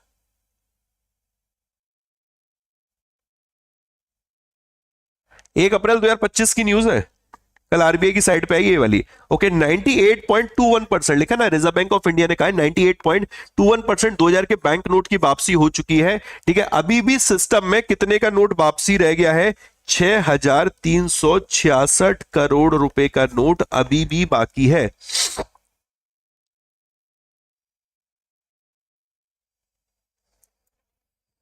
$6,366 करोड़ रुपए का नोट अभी भी बाकी है। ठीक है, ये मार्च 31 2025 तक का डेटा इन्होंने दिया, 6,300 करोड़ का। 98.21% नोट की वापसी हो चुकी है। जब 19 मई 2023 की बात थी तब नोट कितना था सिस्टम में? 3.56 लाख करोड़ रुपीस। 3.56 लाख करोड़ रुपीस तब था मेरे भाई सिस्टम में। अब ये 3.56 लाख करोड़ में से मात्र 6,366 करोड़ रुपए नोट अभी बाकी है और ये डेटा मार्च 31 2025 तक है। 98.21% नोट की वापसी हो चुकी है। क्लियर है दोस्त? डन। आगे बढ़ते, ये कह रहे कि फैसिलिटी जो 2,000 के बैंक नोट की अवेलेबल है 19 इशू ऑफिसेस पे जो रिजर्व बैंक ऑफ इंडिया के हैं सिंस 19 मई 2023। ओके, ये कह रहे हैं कि आप यहां से नोट बदल सकते हैं। RBI issue also accepting 2,000 bank note from individual entities for deposit into their bank account. Further जो मेंबर है पब्लिक के वो 2,000 के बैंक नोट को इंडिया पोस्ट के माध्यम से बेच सकते हैं किसी भी पोस्ट ऑफिस से with in the country. Okay, उनके बैंक अकाउंट में वो अमाउंट क्रेडिट हो जाएगा। Next, reserve bank of India, कौन नहीं जानता कि कब इसकी स्थापना हुई थी? आरबीआई की स्थापना हुई थी 1 अप्रैल को। Okay, reserve bank of India. अब आप कहोगे सर क्यों इतनी बड़ी बड़ी बातें कर रहे हैं, आरबीआई रिलेटेड न्यूज क्यों आप पढ़ा रहे हैं, आरबीआई के फाउंडेशन ईयर इतनी हल्की न्यूज क्यों पढ़ा रहे हैं? ये भी तो दिमाग में होगा। असल में एक्चुअल में अगर हम लोग देखें तो 1 अप्रैल 1935 और 1 अप्रैल 2025 अगर आप कैलकुलेट करेंगे तो क्या निकल कर आता है? 1 अप्रैल 1935 जब आरबीआई बना और 1 अप्रैल 2025, तो रिजर्व बैंक ऑफ इंडिया ने अपनी 19th एनिवर्सरी सेलिब्रेट करी थी टुडे, यानी 1 अप्रैल को। कल टुडे था मेरे भाई, आज के डेट में वो वाला यस्टरडे हो गया, लेकिन कल की डेट की न्यूज थी तो उन्होंने बोला 19th एनिवर्सरी हम लोगों ने यहां पर सेलिब्रेट की थी। और ये जो इवेंट ऑर्गेनाइज किया गया था रिजर्व बैंक ऑफ इंडिया के द्वारा, इसमें जो प्रेसिडेंट साहब है वो द्रौपदी मुर्मू जी वो चीफ गेस्ट रही थी। बात समझ में आ रही मेरे भाई? इसमें governor of Maharashtra CP Radhakrishnan साहब भी थे, ठीक है, देवेंद्र फडणवीस भी थे, कम्युनिकेशन मिनिस्टर ज्योतिरादित्य सिंधिया भी थे मेरे भाई, ठीक है, एकनाथ शिंदे भी थे, अजीत पवार भी थे। वो सारी बातें हो गई, बट मेरे लिए इंपॉर्टेंट है इस इवेंट में चीफ गेस्ट कौन था, तो वो द्रौपदी मुर्मू जी रही थी। द्रौपदी मुर्मू मेरे भाई इसमें चीफ गेस्ट रही थी। ठीक है दोस्त, ये कहते हैं इस माइलस्टोन को, इस अकेजन को मार्क करने के लिए कमोमरेटिव पोस्टेज स्टैंप भी रिलीज किया गया था प्रेसिडेंट के द्वारा, प्रेसिडेंट के द्वारा मेरे भाई। ओके चलिए, हाँ डन। अब इन पेज में से एक क्वेश्चन तो एग्जाम में मेरे भाई सेट है ही है, ठीक है। तो अब तो यार ये न्यूज़पेपर के देख लो, बिल्कुल ताजा ताजा न्यूज चल रही है। आगे बढ़ते हैं। स्पेस एक्स ने अभी पहला प्राइवेट मिशन लॉन्च किया है to cruise over earth polar orbit. ये कहते हैं जो अर्थ का पोलर ऑर्बिट है, यानी जो ध्रुवीय कक्षा है, वहां पर परिभ्रमण करने के लिए, ओके, उसकी बात की जा रही है मेरे भाई। परिभ्रमण करने के लिए, ध्रुवीय कक्षा में परिभ्रमण करने के लिए यहां पर पृथ्वी के स्पेस एक्स ने पहला निजी मिशन लॉन्च किया है। निजी मिशन, ठीक है। अब समझते जरा, एलॉन मस्क की कंपनी का नाम क्या है दोस्त? Space x. और इसने 4 अभी प्राइवेट एस्ट्रोनॉट को भेजा है। इसमें एक क्रिप्टो एंटरप्रेन्योर के द्वारा इसको लीड किया जा रहा है। ये ऑर्बिट करेंगे अर्थ का फ्रॉम पोल टू पोल। ये कह रहे हैं कि एलॉन मस्क की स्पेसएक्स एक क्रिप्टो उद्यमी के नेतृत्व में 4 निजी अंतरिक्ष यात्रियों के एक दल को पृथ्वी की परिक्रमा करने के मिशन पर भेजा है, जो एक ध्रुव से दूसरे ध्रुव यानी एक पोल से दूसरे पोल तक होगा। एक ऐसा नया मिशन है जिस पर पहले किसी मनुष्य ने यात्रा नहीं की है। A novel trajectory in which no human have travelled before मेरे भाई, तो खुद में इंपॉर्टेंट हो गया। ओके अब इसमें आप ये नाम याद रखेंगे, जो माल्टा के निवेशक है, माल्टीज इन्वेस्टर, इनका नाम है चुन वैंग। क्या नाम है मेरे भाई इनका? चुन वैंग। ओके चुन वैंग नाम जरूर याद रखना। बात क्लियर हो दोस्त? क्या नाम है बेटा इनका? चुन वैंग। चुन वैंग चाइनीज बॉर्न एक उद्यमी है और इन्होंने बिटकॉइन माइनिंग कंपनी को फाउंड किया था। और ये स्पेस एक्स का जो मिशन है, मिशन को नाम दिया है फ्रेम 2। ठीक है, फ्रेम 2 कमांडर है मेरे भाई स्पेस एक्स मिशन के, इसके फ्रेम 2 के। फ्रेम 2 असल में अभी फ्रेम 2 नाम आया कहां से? तो 20वीं सेंचुरी की बात की जा रही है। एक आर्कटिक एक्सप्लोरेशन के लिए एक शिप थी, फ्रेम शिप, नॉर्वे की फ्रेम शिप, उसके नाम पर इसको नाम दिया गया फ्रेम 2 मेरे भाई। आना एग्जाम में। भैया जी न्यूज क्यों नहीं खत्म हो रही? अभी तो थोड़ी देर पहले कह रहे थे न्यूज न्यूज न्यूज। मैंने कल बोला था ना मेरे भाई कि 2 दिन से लोडेड था, आज न्यूज में तबाही मचाने का समय है, तो मचाने दो ना। ठीक है, वैंग और उनके जो 3 एसोसिएट हैं उनको स्पेस एक्स का जो क्रू ड्रैगन कैप्सूल है उसके माध्यम से लॉन्च किया गया था स्पेस नासा के कैनेडी स्पेस सेंटर फ्लोरिडा से मेरे भाई। ओके 3 to 5 डेज का फ्री फ्लाइंग मिशन है इनका, during which they will partake in 22 research experiment. सब बातें हैं, ठीक है। The rest of the crew include, अच्छा बाकी 3 लोग कौन है उनके नाम आप देख सकते हैं। मिशन पायलट रबिया रोगे, ओके रबिया रोगे भी है इसमें। ओके जबकि जो दल में जो मतलब व्हीकल कमांडर है उनका नाम है Jannike Mikkelsen. Jannike Mikkelsen, okay. और जो लास्ट नेम है वो है एरिक फिलिप्स, जो कि ऑस्ट्रेलियन पोलर एक्सप्लोरर है मेरे भाई। बात समझ में आ रही दोस्त? डन, क्लियर है? अब क्या करूं? साइंस वाली न्यूज कनेक्ट कर दूं? और तुम बोलो तो 2 4 5 साइंस की न्यूज लपेट देता हूं मेरे भाई, साइंस एंड टेक वाली, बड़ी काम की आती है वो भी मेरे दोस्त, एग्जामिनर पूछ ही लेता है। अभी हाल फिलहाल क्या हुआ था, जो ICMR Indian council of medical research है, इसका जो मेडिकल इनोवेशन पेटेंट इनिशिएटिव है मेरे भाई, वो लॉन्च किया था इसने। ठीक है, मित्र इनिशिएटिव, अगर याद हो आपको, मित्र इनिशिएटिव, मेडिकल इनोवेशन पेटेंट मित्र इनिशिएटिव जेपी नड्डा साहब के द्वारा लॉन्च किया गया था। ये कहते हैं कि पेटेंट फाइलिंग में जो इनोवेटर्स हैं हम लोग उनको सपोर्ट करने जा रहे हैं। इवन एक बहुत इंपॉर्टेंट है मेरे दोस्त, फायरफ्लाई वाला, फायरफ्लाई जो एरोस्पेस है, फायरफ्लाई जो एरोस्पेस है, जो इसका blue blue blue blue blue blue आज ब्लू है पानी पानी पानी पानी पानी पानी और दिल भी सानी सानी सानी सानी सानी सानी, समझ रहे हो मेरे भाई? तो जो ये ब्लू घोस्ट लैंडर है, इसने अभी सक्सेसफुली मून पे लैंड किया था मेरे भाई, सक्सेसफुली। समझ रहे हो? दूसरी प्राइवेट फर्म है जिसने की सक्सेसफुली मून पे लैंडिंग की थी।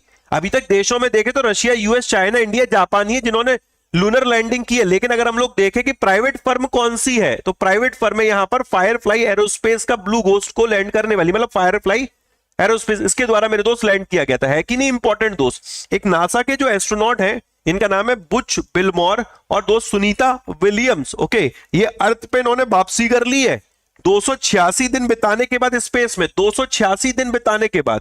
ठीक है, एक जापान की एक कंपनी है, इसका नाम है एस्ट्रो स्केल। और जो एस्ट्रो स्केल है ये स्पेस डेब्रीज रिमूवल में मेरे दोस्त एक्सपर्टीज रखती है। और इसने बेंगलुरु बेस्ड एक संस्था है, इसका नाम है दिगंतारा। कौन सी तारा बेटा? दिगंतारा। और बेल्ट्रिक्स के साथ एक कोलैबोरेशन किया है मेरे भाई। किसके साथ? बेल्ट्रिक्स के साथ कोलैबोरेशन किया है कि नहीं? इंपॉर्टेंट दोस्त, सिडबी की बात करते हैं।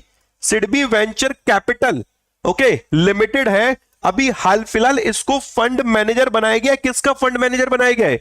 1000 करोड़ रुपए का एक वेंचर कैपिटल फंड है मेरे भाई, उसका फंड मैनेजर बनाया गया है।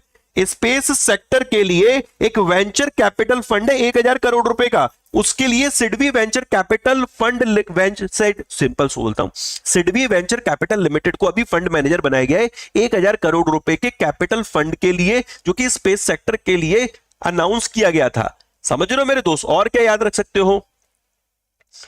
हाँ, असम की बात कर लेते। असम पहला स्टेट होगा जो खुद की सैटेलाइट लॉन्च करेगा, इसका नाम है Assam set satellite. Assam set satellite मेरे भाई। ओके, एक और जो एग्जाम का पार्ट बनेगा एसबीआई क्लर्क में या पीओ में, दिगंतारा की बात करते हैं।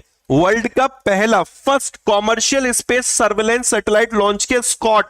ओके, स्कॉट क्या है मेरे भाई? वर्ल्ड का first commercial space surveillance satellite. Okay, world का पहला कॉमर्शियल स्पेस सर्वेलेंस सैटेलाइट। समझ में आ रहा है कि नहीं? गजब न्यूज। आ गया मजा मेरे दोस्त? बिना एमसीक्यू के भी रिवीजन हो गया है। कौन सा पेज होगा जिस पर रिवीजन नहीं हुआ होगा? शुरू से लेके अंत तक मेरे दोस्त देख लेना, एक एक न्यूज कवर है, एक एक का एक्सप्लेनेशन क्लियर होगा, मजा आ गया होगा। और मजा लीजिए, 279 वाला मेरे दोस्त 199 का आपका टेस्ट शुरू हुआ था, आज ही आपको 149 का मिल रहा है। एसबीआई क्लर्क मेंस के 15 जीए के टेस्ट हैं, एसबीआई पीओ मेंस के 15 के जीए टेस्ट हैं, 15 जीए के टेस्ट हैं। ओके, एसबीआई पीओ प्री के भी 10 टेस्ट है इसमें। ओके, और एसबीआई क्लर्क प्री के भी 10 टेस्ट है मेरे भाई। अब तो क्लर्क हो गया, बट एसबीआई पीओ वाले बच्चे भी अटेम्प्ट कर सकते हैं प्री वाले टेस्ट, जो एसबीआई पीओ प्री के लिए जा रहे हैं। बट जो एसबीआई मेंस को टारगेट कर रहे क्लर्क को, उनको बता दूं, क्लर्क मेन के 15 और आरबीआई गवर्नमेंट स्कीम के 15 टेस्ट, 20 यहां पर स्टेटमेंट बेस्ड टेस्ट ऐड है। जाकर इसको एनरोल करिए, अड्डा 24/7 एप्लीकेशन को इंस्टॉल करिएगा। ऐप में जब जाएंगे तो आप स्टोर में जाना, स्टोर में जब जाओगे तो वहां पर मॉक टेस्ट या फिर लाइव क्लासेस का ऑप्शन आएगा। आप मॉक टेस्ट में जाना, वहां ये कोड लगाना प्लस कॉइन सेलेक्ट करना, ये आपको 149 का पड़ेगा। ओके, कोड याद रखिएगा Y168। ओके, इसके अलावा मेरे दोस्त बैंक महापैक के प्राइस भी आप लोगों के ड्रॉप किए गए। ये 1999 का आपको मिलता 12 महीने के लिए। सेम कोड आपको यूज करना है Y168। यहां पर भी सेम अड्डा 24/7 एप्लीकेशन पे आपको जाना है मेरे भाई, ऐप पे हमारे। जब ऐप पे जाएंगे तो स्टोर में जाएंगे, स्टोर में जाने के बाद लाइव क्लास में जाएंगे, लाइव क्लास में जाने के बाद बैंक महापैक सेलेक्ट करेंगे, Y168 कोड लगाना, कॉइन सेलेक्ट कर लेना। 82% पे मेरे भाई आपको ये इतने का पड़ जाएगा। तो ये ऑफर मेरे दोस्त मार्च 31 तक के लिए था, 1 तारीख को भी एक्सटेंड किया गया, आज भी एक्सटेंड किया गया। तो कोशिश करना आज शाम तक आप एनी हाउ इसमें एनरोल कर लें। ओके, इसमें आपको सभी फैकल्टी के सभी बैचेस मिलते हैं, प्री के मेंस के इंटरव्यू डिस्क्रिप्टिव, प्लस मेरे दोस्त this is refundable after your selection, आपकी 100% फी रिफंड की जाएगी। अब ऐसे बच्चे जिनको सिर्फ जीए पढ़ना है, जनरल अवेयरनेस पढ़ना है, वो कह रहे हैं कि सर हमें मैथ्स रीजनिंग इंग्लिश नहीं, हमें सिर्फ आपके बैचेस के सब्सक्रिप्शन चाहिए, then you should go with warrior pro batch. Warrior pro batch में आपको 5 बैचेस मिलते हैं। इसमें सबसे इंपॉर्टेंट आपके लिए फाउंडेशन बैच है, जो 2025 को टारगेट कर रहे हैं वो सारथी के साथ जा सकते हैं। सारथी के 2 पार्ट है मेरे दोस्त, अल्फा और बीटा। अल्फा वाला हमारा कंप्लीट हो चुका है, बीटा की क्लासेस कल से शुरू हो चुकी है, जिसमें गवर्नमेंट स्कीम बैंकिंग टर्मिनोलॉजी हमारा शुरू हो चुका है। ओके, दूसरा इसमें मंथली करंट अफेयर्स बैच आपको मिलता है, जिसमें आपको साथ में आपको टेस्ट भी मिलते हैं 4, हर महीने के 4 टेस्ट मिलेंगे, हर एक महीने की क्लासेस प्लस उसके साथ 4 टेस्ट भी आपको मिलेंगे। प्लस मेरे दोस्त यहां पर आपको एक मेंस स्पेशल बैच मिलता है, जो कि आपका सुदर्शन है। जो एसबीआई क्लर्क को टारगेट कर रहे हैं उनको बता दूं, सुदर्शन आपको 630 रुपए का मिल रहा है मेरे भाई, आप इसको भी एनरोल कर सकते हैं। This is a part of warrior pro batch. जो एसबीआई क्लर्क को टारगेट कर रहे हैं, क्लर्क मेंस को, वो सुदर्शन बैच फॉलो करें। ओके, जो 2025 को आरआरबी को टारगेट कर रहे हैं, वो मंथली करंट अफेयर्स से जनवरी से क्लासेस करना शुरू कर दे। जनवरी फरवरी मार्च इसमें चल रहा है, जनवरी फरवरी हो चुका है। और अपना फाउंडेशन बिल्ड करो, जो आरआरबी पीओ क्लर्क को 2025 को टारगेट करके बैठे हैं। ओके, इसमें आपको एक स्टैटिक जीके बैच भी मिलता है और एक एमसीक्यू बैच भी मिलता है, जो कि स्टेटमेंट बेस्ड है मेरे भाई। ओके, ये सबका जो प्राइस रहता है वॉरियर प्रो का 1562 रहता है, बट अभी डिस्काउंट में आपको ये 1278 का मिल रहा है। Again code is Y168। कैसा लगा सेशन एक बार जरूर मेरे दोस्त बताना, ठीक है? एक बार जरूर मेरे दोस्त